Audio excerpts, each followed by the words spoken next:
বছর হয়ে গেছে, আমার 7 বছর হয়ে গেছে এক জায়গায়, তবুও আমরা মনে করি সে উপযুক্ত বলে তাকে কাজে লাগাই, কারণ অল্টারনেটিভ নেই। অফিসারও কমে যাচ্ছে, অফিসারের সংখ্যাও কমে যাচ্ছে। ইদানিং একটা প্রবণতা বেরিয়েছে, নতুন বিয়ে করলেই আইএস বা আইপিএস বিয়ে করে সেই বলছে আমার অমুক জায়গায় আমার কমিটমেন্ট আছে, আমার ওয়াইফ আছে, আমি চলে যাব।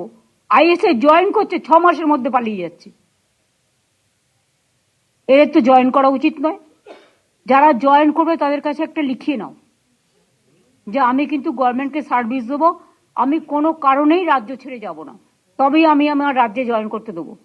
আর তা নাহলে যারা এক পা ওখানে ফেলে কাজ করতে আসছে এবং 6 মাস বাদে চলে যাচ্ছে, আমার অফিসারের কোটাটা চলে যাচ্ছে, ফলে সেই অফিসারটা আমি পাচ্ছি না, ফলে আমার জেলাগুলো যে ভাগ করব, কাকে দায়িত্ব দেবো?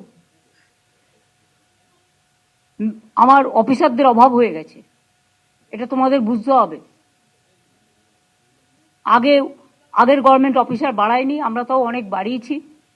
এমনকি WBCS WBPSরাও এখন অনেক সুযোগ পাচ্ছে কাজে, তাদের অনেক প্রমোশনের লেভেল বাড়ানো হয়েছে।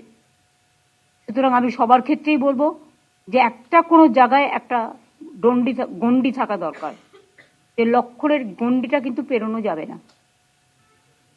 উই আর নট, কেউ যেন আমাদের টেকিং অ্যাজ ফর গ্যারান্টেড এটা যেন না করে। আমি এটুকু বলে সবাইকে অনেক ধন্যবাদ যারা কাজ করছেন। একজনকে 2-3 জনের কাজও কখনো কখনো করতে হয় জরুরি অবস্থার সময়, জরুরি পরিস্থিতিতে। ঝড় হোক, বর্ষা হোক, সাইক্লোন হোক, মহামারী হোক, আগুন লাগুক, অতিমারী পরিস্থিতিতে আপনাদের সকলকে আমি অনেক ধন্যবাদ জানিয়ে, আর যদি কেউ কাজ না করে থাকেন তাদের দিকে নজর রাখুন, তাদের বলুন বেটার বাড়িতে তারা বিশ্রাম করুন। আর যারা কাজের লোক তারা দয়া করে প্লিজ কাজটা করুন। Thank you so much, thanks a lot.